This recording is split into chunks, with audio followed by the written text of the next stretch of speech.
Lesson 29. Last week we introduced Pratyahara and the importance of it, importance of detachment, to protect you from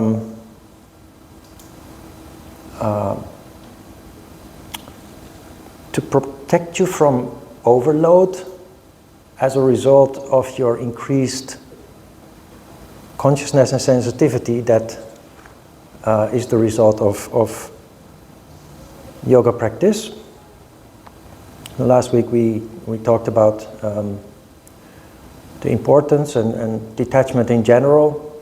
Today we will have a look at 4 specific approaches. The first is called Yattamana Pratyahara. Yattamana Pratyahara means progressive detachment.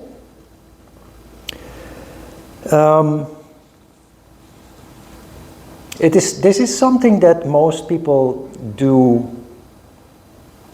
spontaneously in a way. For example,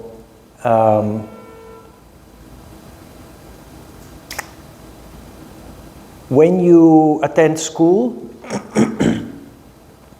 then when you graduate, you miss your school buddies, you miss your friends, you miss the school environment, the atmosphere, the activities, and so on.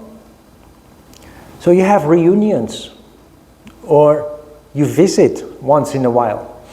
You make appointments with your best friends and you go to a restaurant, or you go drinking some alcohol, or maybe hiking in the mountain, and you feel that atmosphere again when you were in school. If you have difficulty detaching from things from the past, like school, like the army, like the neighborhood that you grew up in, but you moved to another neighborhood or another town, you find it hard, and it is kind of becoming an obstacle, a disturbance. You take control and you deliberately increase the distance between your visits. So while in the beginning you may visit once a week, you make a decision at some point consciously and you say to yourself, from now on, I'm only going once a month. And you do that for a while, and at some point you say, from now on, I only go once every 3 months. So you have to take control, consciously. And then stick to it also. It's of course very important that you decide and then you stick to that increased distance between your visits. You know the situation in Korea. All men have to go to the army, and everybody hates it, they say. But if you look in society, there are many men in their 50s, in their 60s, who still wear their army uniform. So we say that we hate the draft, military draft. We say that we lose 2 valuable years of our lives. We complain that it is a disadvantage in our career, and yet it is a very valuable experience. The men, in Korea it's almost only men that go to the army. The men can't stop talking about it after they finish their military service, because they had lots of adventures. They learned many new things. They became more mature. They grew a lot. So it's a little bit awkward, a little bit strange that we keep complaining about how terrible it is, but actually we have the time of our life. And most of all, for decades after we finish our service, we keep talking about it, and we keep yearning to go back to that experience. That's a very good example. In this case, it's not really disturbing, but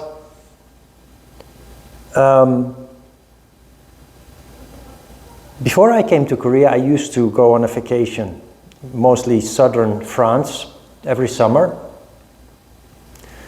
And I noticed in the small villages in France, at that time, I think now the generations of the Second World War, they have all died, but at that time there were still old people that had experienced the Second World War.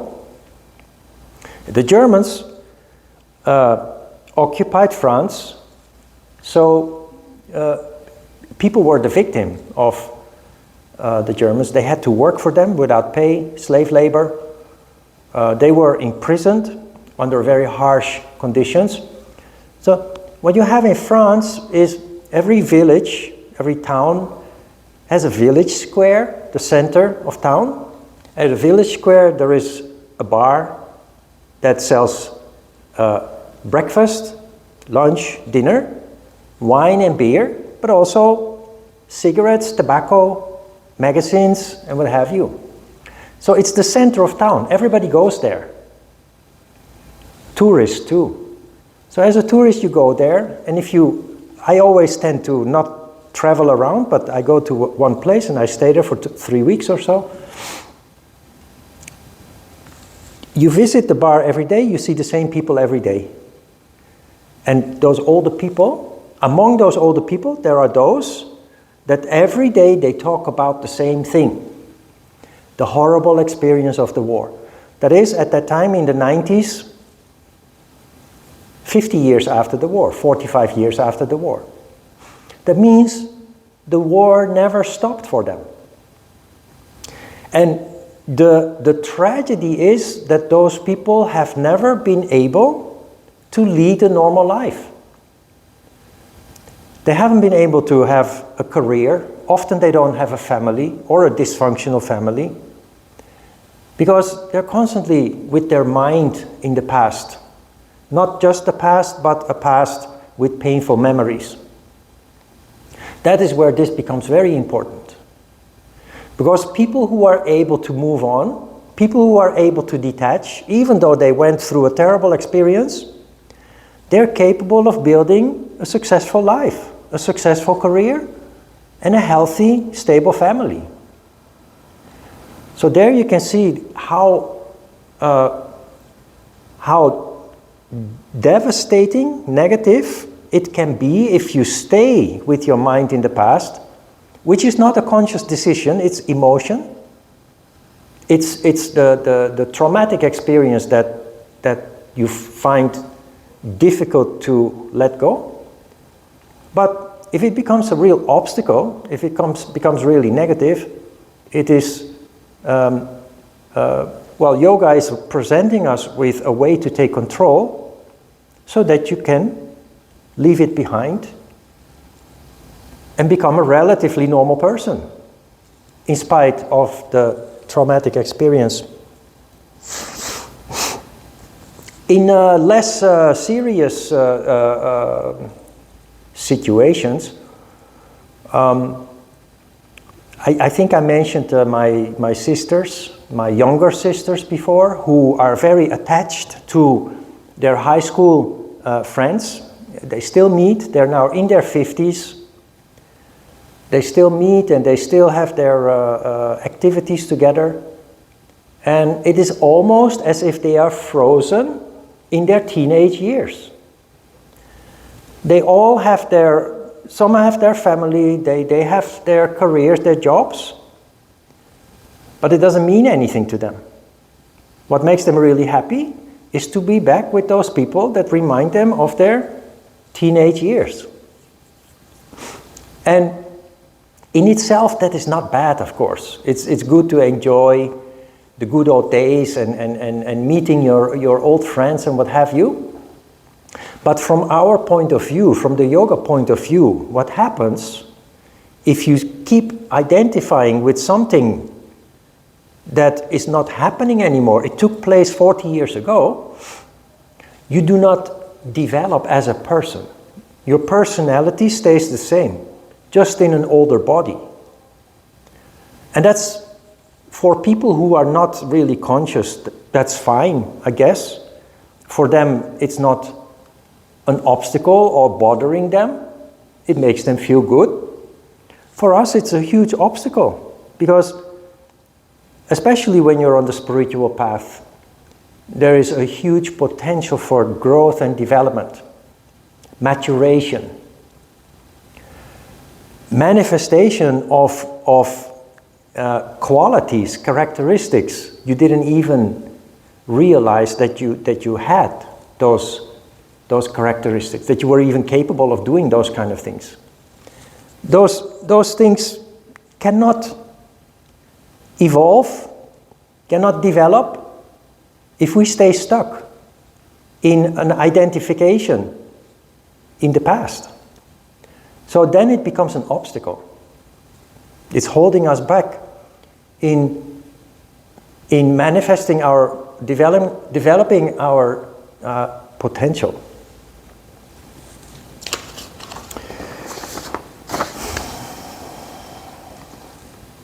Next, the second form of detachment is called Vyatireka Pratyahara. That's exclusive detachment. If the first one fails, you have to take another approach.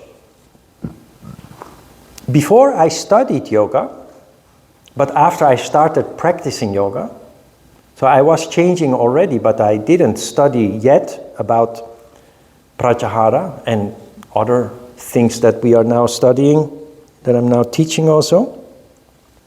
I applied this spontaneously, because I felt the need for something. So it's kind of a subconscious decision to start focusing on something exclusively, because that's what this means. It was because I was smoking.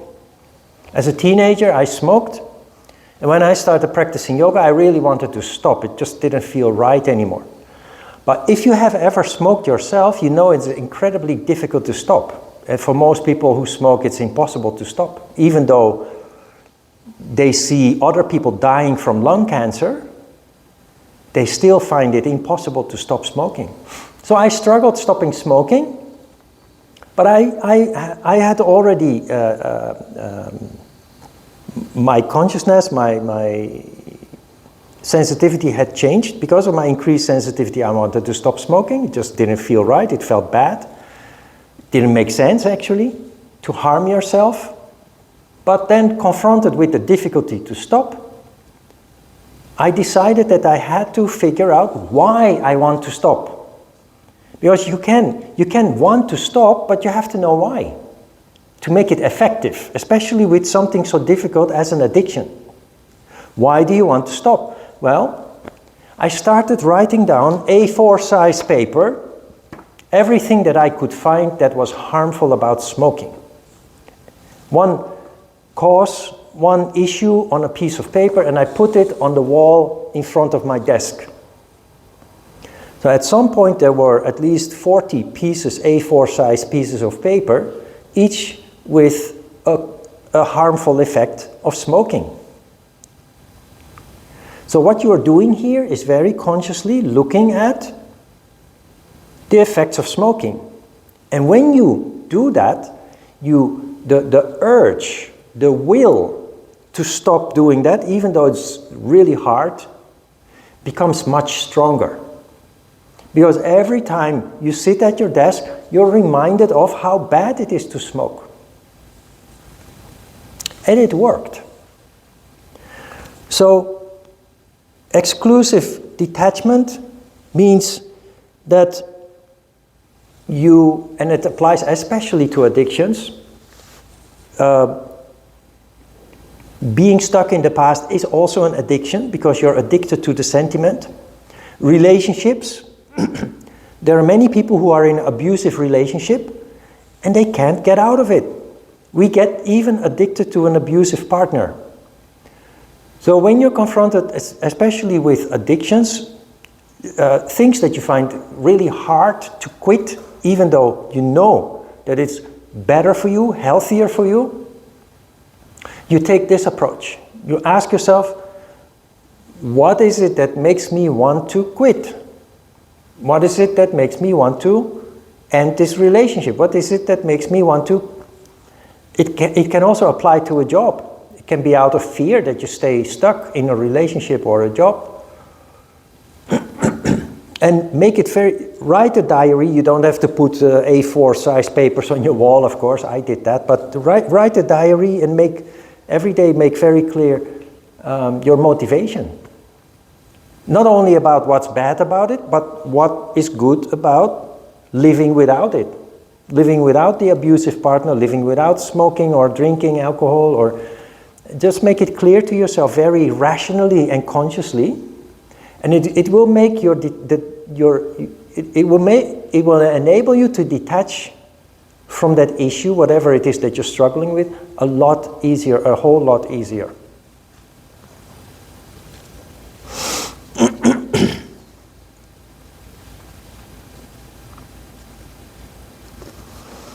It's very important in this process, whether you deal with addictions or partners or work, that you try to avoid feeling guilt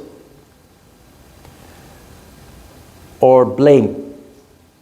In case of addictions, you might feel ashamed of your behavior.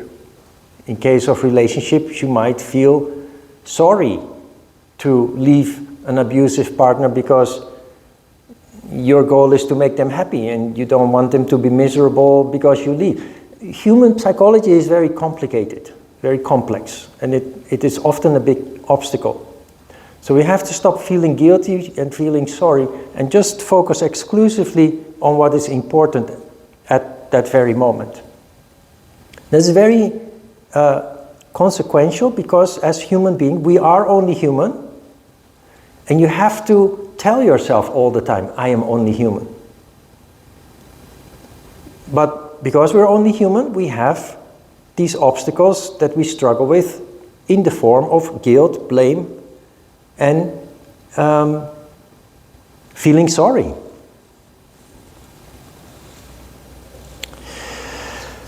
The third one,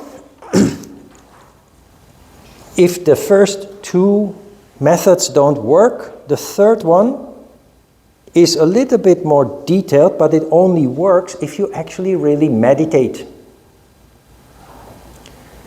If the first two don't work, you have to ask yourself, why am I attached?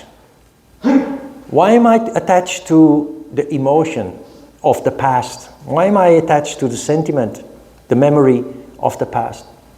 But again, this in a practical sense is easier to explain this when we talk about addictions. What is it that makes me like smoking?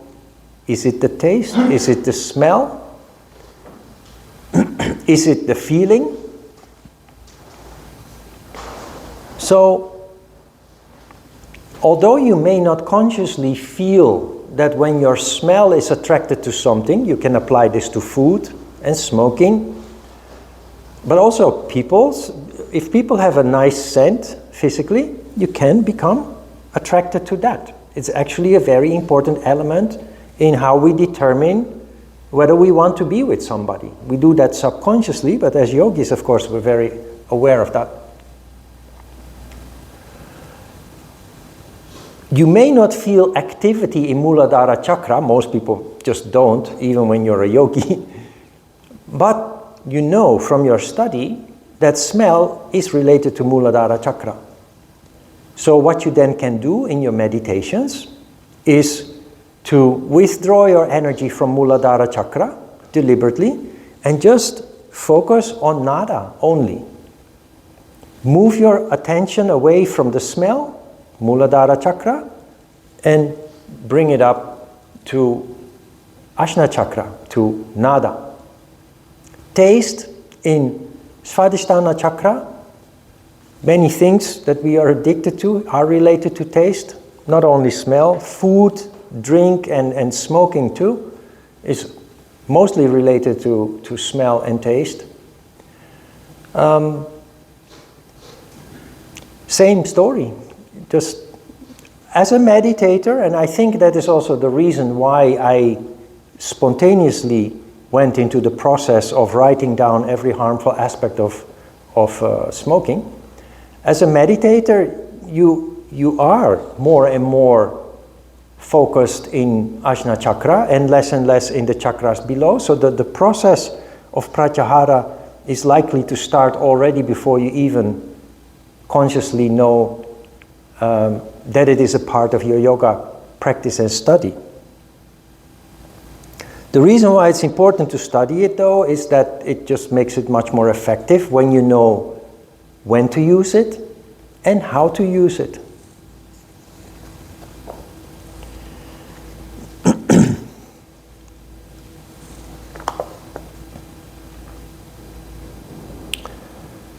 The visual aspect, Manipura chakra, is a very powerful one. You see that the editor of the files who added the illustrations, he put there an illustration of the Marlboro cowboy, and that's related to smoking. The Marlboro cowboy 50, 60 years ago, you saw them when you went to the cinema. Before the movie started, there would be 10 minutes of commercials. And one of the famous commercials was the Marlboro cowboy in nature on a white horse smoking a cigarette. A very powerful image that made Marlboro the most popular cigarette tobacco brand in the world. Still, I think, today. Using the color red and that very visual image of the toughness of the cowboy on his horse smoking Marlboro. He died from lung cancer. But the visual aspect may be even more powerful than taste and smell. Many people who smoke, if you ask them and they can rationalize it, they smoke because they saw their parents smoke. Or because they see their friends smoke and they think it looks cool. But if they're honest, they will say, the first time that I lit a cigarette, the taste was horrible. I almost vomited. It made me feel sick. I had to cough. So the visual aspect may be even more powerful than smell and taste, where it comes, especially to addictions.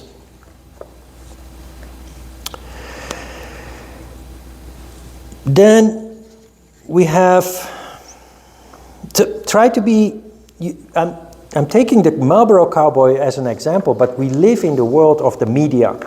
We live in the age of the media. Fashion is all driven by visual aspect. Be aware of that.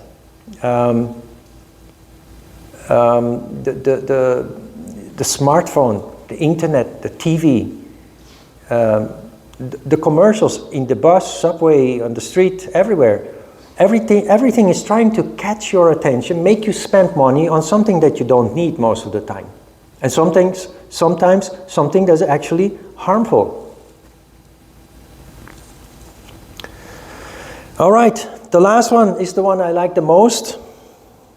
Because we are only human, this one is called Vashikara Pratyahara. It's controlled Pratyahara, where you play with your attachment, especially, again, addictions.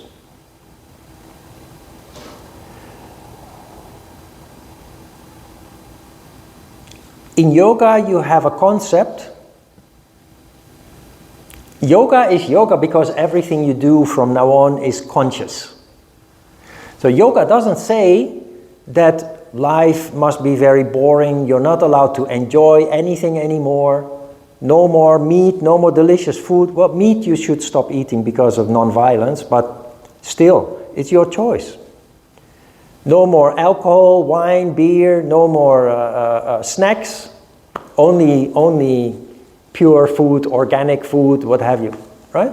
That is an idea that many people have, living an alternative lifestyle that includes spiritual practice, mainly yoga, but Buddhism and what have you. But you're only human. You have cravings. And the way that we deal with those is feeling guilty. Because it's bad. And the other people of my community, they don't do these things. So it's sinful. I know many people, I have experienced yoga teachers, authorities in yoga, who in public present the image as if they are totally free from sin. But then when they're behind closed doors and nobody's watching, they will drink, they will eat snacks, they will all the things that they say they don't do to impress you, they do. That's something that I've never liked, because that is totally against everything that you try to teach. That is totally against everything that yoga is representing. It's about honesty. It's about just being yourself. You may know something about yoga, share it with people, but don't pretend to be something that you're not.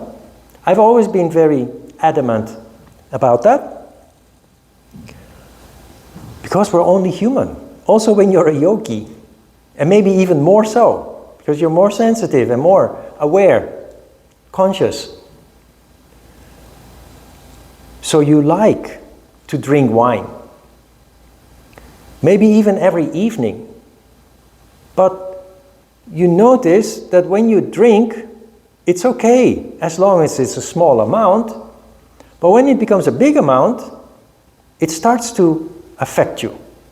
You wake up in the morning with a heavy head, and your energy levels are down almost the whole day, difficult to get started. Or you like snacks. In the Netherlands, you have snack bars everywhere. It's like the Korean traditional snack bar where they sell tteokbokki and those kind of things. But in the Netherlands, most snacks are deep fried. So you walk through the street and you smell. And that smell is so tempting, so attractive. It's very difficult to pass by without buying a croquette or a French fries or something. So, as a yogi, you do not deny yourself those pleasures. Because pleasure in itself is spiritual, you know. But as long as it is within certain limits, it is not harmful. But most people just have no control. And then it becomes harmful. It destroys your energy, it destroys your mood, and in the long term, it destroys your physical health. What I'm talking about, what I mentioned before, is this concept. I haven't mentioned the word or what this concept exactly is, but it's called boga.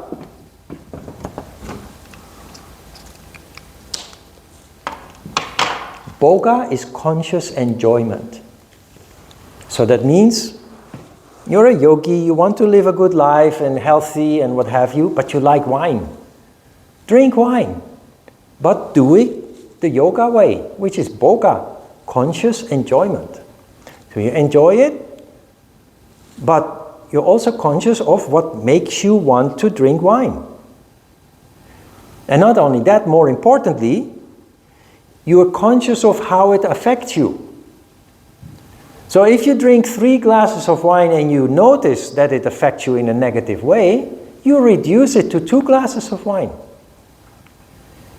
And you notice that it makes you feel better. But still, you notice that it can be even better. It would be ideal to stop drinking completely, but you reduce it to 1 glass of wine. And you notice 1 glass of wine, it makes you feel good, and it has no negative effects afterwards. then you have taken control. That is controlled pratyahara. Playfully. Don't feel guilty. That is the worst thing that you can do.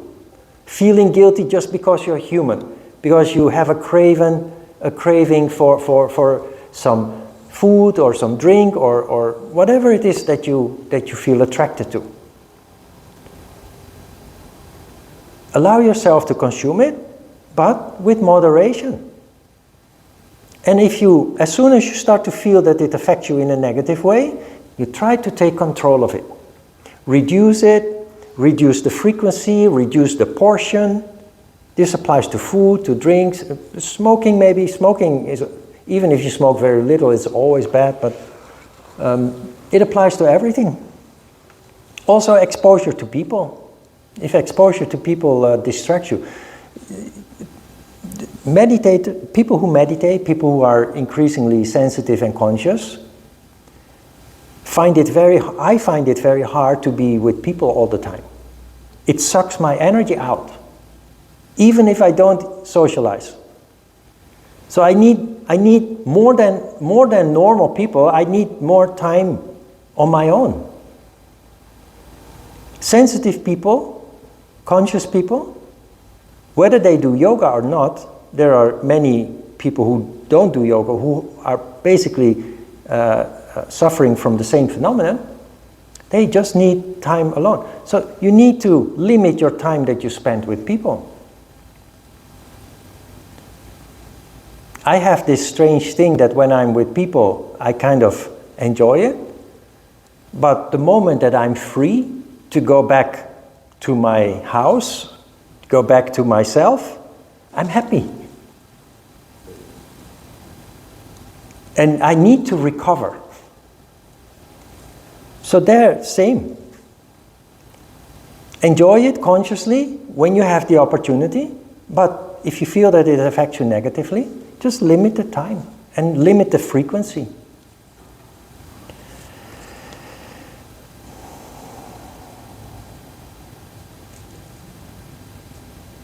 Questions? Okay, let's have a short break.